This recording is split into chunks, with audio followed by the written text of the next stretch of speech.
സർക്കാരിൻ്റെ ഇന്ദിരാ ഗ്യാരണ്ടി പദ്ധതിയുടെ ഭാഗമായി ആദ്യ മന്ത്രിസഭാ യോഗത്തിലെടുത്ത തീരുമാനം അനുസരിച്ച് ജൂൺ 15-ാം തീയതി മുതൽ പ്രായഭേദമന്യേ എല്ലാ സ്ത്രീകൾക്കും ട്രാൻസ്ജെൻഡർ വ്യക്തികൾക്കുമായി KSRTC ബസ്സിലെ ഓർഡിനറി സർവീസുകളിലെ ബസ്സുകളിൽ സൗജന്യ യാത്രാ സ്കീം ജൂൺ 15 മുതൽ നടപ്പിലാക്കുന്നതിന് അതിനുള്ള അംഗീകാരം നൽകാൻ വേണ്ടി തീരുമാനിച്ചു.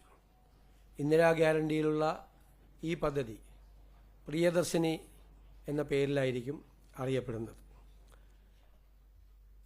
വരുമാനം കണക്കാക്കിയിട്ടില്ല, പ്രായം കണക്കാക്കിയിട്ടില്ല, കണ്ടീഷൻസ് ഒന്നും ഇല്ലാതെ ആദ്യം ഓർഡിനറി ബസ് സർവീസിലാണ് ആദ്യഘട്ടത്തിലെ ഈ പദ്ധതി സൗജന്യ യാത്ര തീരുമാനിച്ചിരിക്കുന്നത്. ഇത് സർക്കാരിന് ഒരു മാസം 65-70 കോടിയോളം ബാധ്യത വരും. 800 കോടി രൂപയിലധികം ഒരു വർഷത്തിൽ KSRTCക്ക് അതിൻ്റെ വരുമാനക്കുറവ് വരും. ആ പണം സർക്കാർ KSRTCക്ക് നൽകും.